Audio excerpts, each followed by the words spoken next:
the British, French, and Australians joining the U.S. in dropping aid, does this signal the building of a coalition and potentially expanded military action against ISIS? For more insight now, let's bring in Fox News military analyst Lieutenant General Tom McInerney. General, thanks very much for coming in today. Thanks for having me, Doug. First, your reaction to what we're seeing happening in Tripoli today. Well, it's just a cascading series of events that go back 2 years ago to Benghazi to now, and you can see it's just continued to deteriorate.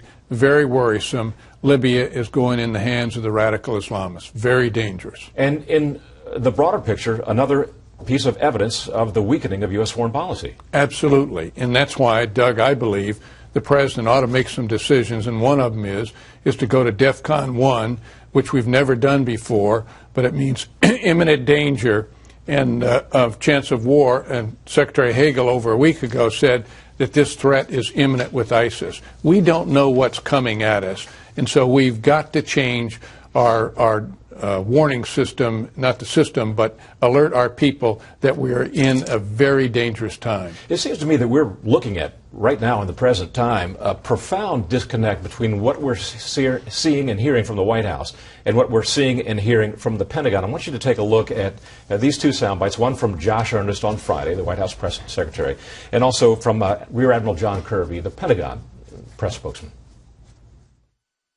The president hasn't yet laid out a specific plan for military action in Syria. And the reason for that is simply that the Pentagon is still developing that plan, and he's still reviewing them. I think that anybody who has any knowledge of the United States military knows that we're ready. We're ready all the time. The clock didn't start with the beheading of the American journalist. That was just a symptom of what was a long and growing problem for the United States. So it's not wrong, it's just very, very late in the game, and it presents fewer options. So 3 years ago, we had really good options in Syria and how to stop their pooling in the east and going into Iraq.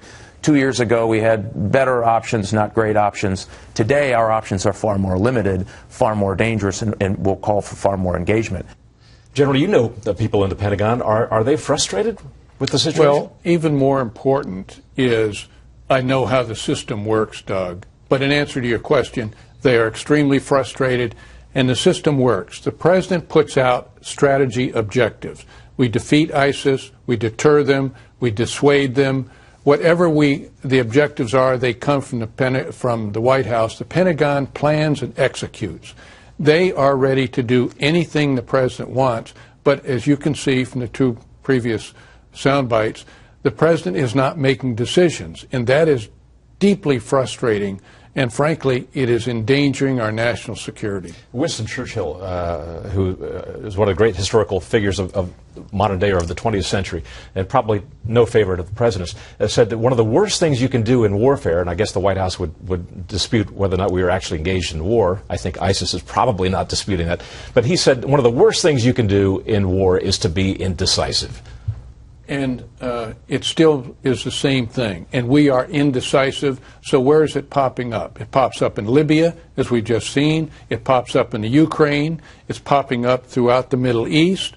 When you have King Abdullah of Saudi Arabia saying in a month it'll be in Europe and another month it'll be in the United States, he is giving us a warning.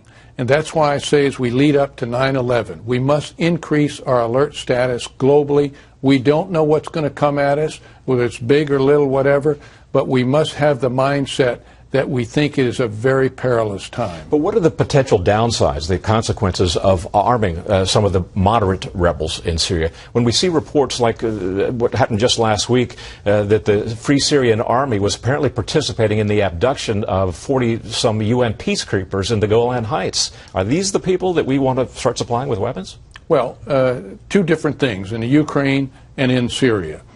Syria, we backed, I believe, in some cases, some of the wrong people, and not in the right part of the Free Syrian Army. And that's a little confusing to people. So I've always maintained, to go back quite some time, that we were backing the wrong types. I think it's going to turn out maybe this weekend in a new special that Brett Baer is going to have Friday that's going to show some of those weapons from Benghazi ended up in the hands of ISIS. So we helped build ISIS. Now there's a danger there, and I'm with you. But in the Ukraine, we need to show support.